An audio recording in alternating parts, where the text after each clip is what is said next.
Me resisto a creer que el delincuente José Antonio Meade, o como le quieran ustedes decir, haya sido el informante, el testigo no protegido, porque pues andaba en las calles, que dio la información que ahora tiene en la cárcel a Rosario Robles. Esto, según lo que narra Miguel Vadillo en este artículo de Contralínea.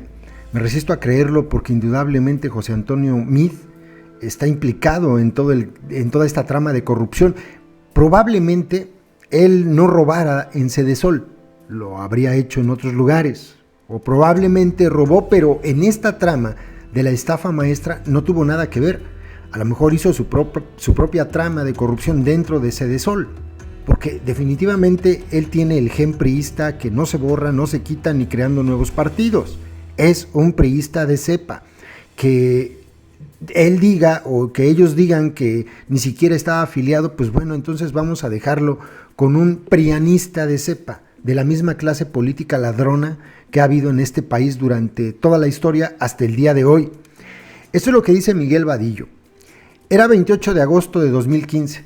Por instrucciones presidenciales, José Antonio Meade asumía el control de la Secretaría de Desarrollo Social Sedesol. Ese día, al llegar a lo que sería su nueva oficina durante el siguiente año, se sorprendió al encontrar un amplio cuarto vacío, sin escritorios, sillas, sillones, ni una mesa donde empezar a trabajar. Rosario Robles se llevó hasta el perico. Un empleado de esa dependencia dijo que por instrucciones de Rosario Robles habían vaciado la oficina y que la señora se había llevado todos los muebles. En ese momento, el secretario Miado dio instrucciones a miembros de su equipo. Quiero auditorías a todos los programas sociales y una revisión minuciosa a todos los contratos que haya hecho Robles y su grupo durante los 3 años que estuvo al frente de Sedesol. Le sigo leyendo y me quedé pensando, bueno, mínimo por omisión sí es culpable, por esperarse tanto tiempo. Ya cuando vio que las cosas se ponían color de hormiga, pues entonces fue y se hizo amigo de López Obrador y entra a Palacio y habla con el secretario de Hacienda, etcétera, etcétera, y algunas otras reuniones de las que ni siquiera nos hayamos enterado. Bueno, continúo. Un miembro del equipo del Meado recuerda que al revisar archivos y expedientes empezaron a salir anomalías en el manejo de los presupuestos o del presupuesto en casi todas las áreas. Toda la información que salía se le entregaba al secretario, aunque después supimos que por instrucciones de Los Pinos todo debía ocultarse. Tiene que declarar Peña Nieto, tienen que llamarlo a declarar, pero bueno. En el gobierno, la impunidad de Rosario era conocida por todos, pues el mismo Enrique Peña Nieto la protegía y la defendía adentro y fuera del gabinete, de aquellos que la señalaban por actos de corrupción. Todavía recordamos aquel "no te preocupes, Rosario", que lanzó el entonces presidente como una advertencia de que a la secretaria la cubría el manto presidencial. La misma exsecretaria de la Función Pública, Arely Gómez González, enfrentó muchas presiones de secretarios de Estado y de la misma presidencia para que cerrara las investigaciones que involucraban a Rosario.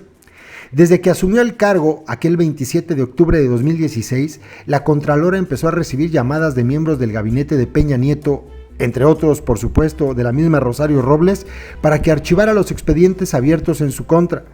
Otro funcionario que presionó a Arely Gómez fue el exsecretario de Gobernación Miguel Ángel Osorio Chong, quien en varias ocasiones le pidió a la Contralora que cerrara el caso porque era una mujer honesta. Tiene que declarar Miguel Ángel Osorio Chong, tiene que declarar Arely Gómez González. Espero. Pero esta protección presidencial se acabó y aquellos que la defendían ya no están en el gobierno. Y aunque el presidente López Obrador ha dicho que no indagará en el pasado y que su nueva política es ver solo hacia adelante y no detenerse en investigar a exfuncionarios, esto dice el rígido fiscal Gertz Manero, bueno, así dice. Yo tengo una percepción distinta a la que Miguel Vadillo tiene sobre este delincuente. Por eso lo bautizamos como el fiscal Cóndor, nada más. Para el rígido fiscal independiente, el doctor Alejandro Gertz Manero, el fiscal Cóndor, hay responsables en 2 ominosos casos, Odebrecht y estafa maestra. Por ello, algunos exsecretarios han entrado en crisis después de la conferencia de prensa que rindió hace unos días el fiscal general de la República. Y razones no les faltan para estar preocupados, pues Este fiscal independiente anunció que en las investigaciones por corrupción de los casos de Odebrecht y estafa maestra serán judicializados como delitos de Estado por delincuencia organizada. Pues esto ya no fue verdad, porque a Rosario Robles no la acusaron de delincuencia organizada, o sea, él lo habrá dicho, como muchas cosas que se dicen y que después no se cumplen. Es decir, una maquinación delictiva planeada por funcionarios desde las más altas estructuras de gobierno para desviar recursos del erario, enriquecerse ilícitamente y lavar dinero en favor de servidores públicos del sexenio anterior, incluido Enrique Peña Nieto.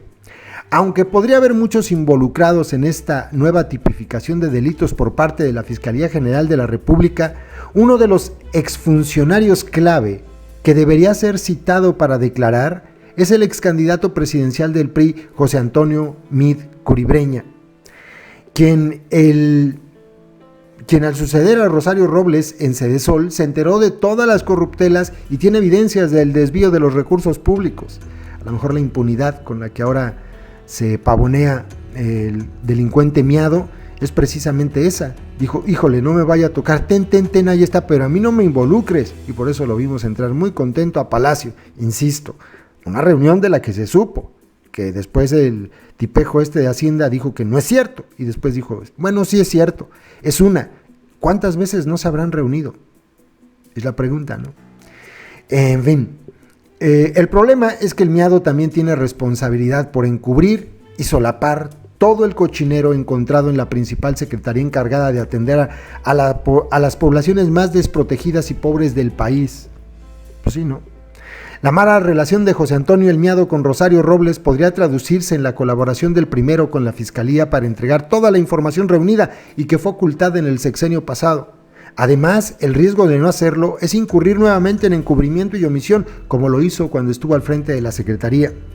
En el nuevo expediente abierto sobre la estafa maestra son investigados Rosario Robles y su exoficial mayor Emilio Cebadúa González, quien al frente de esa dependencia en los primeros 3 años del gobierno de Peña por lo menos permitieron la triangulación de contratos con universidades públicas para desviar recursos públicos a empresas privadas, muchas de ellas señaladas como fantasma. Sin romper la palabra del presidente de la República de perdonar a los funcionarios corruptos del pasado, incluidos los últimos 5 expresidentes, el fiscal Cóndor tiene toda la autoridad, y esto es muy importante, y la obligación de cumplir con la ley sin que pudiera recibir llamadas de Palacio Nacional para detener alguna investigación, pues su independencia en eso consiste, si se quiere marcar diferencia con gobiernos corruptos del pasado. Este es el momento y seguramente uno de los casos más emblemáticos del abuso de poder para desviar dinero del erario. Híjole, interesante, ¿fue el miado? A mí me late que sí, por eso entra a Palacio Nacional, muy tranquilo, por eso pues anda muy relajadito. Probablemente él fue el que entregó la gran mayoría de la información con la que hoy la delincuente Rosario Robles está en la cárcel. Porque bueno, la investigación de la estafa maestra, ahí está, pero las auditorías internas que demostrarían al 100% que hubo corrupción, que desviaron dinero, pues difícilmente un periodista puede tener acceso a ellas. Eso solamente desde el poder, y el miado seguramente tenía copias de todo esto. Entonces, ahí está, ¿no?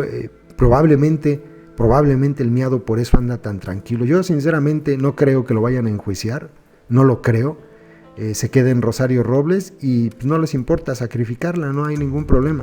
Ellos con tal de que salven el pellejo son capaces de sacrificar a su madre. Es la camarilla de delincuentes del cártel del PRI. En fin, yo ahí se los dejo. Saludos a todos.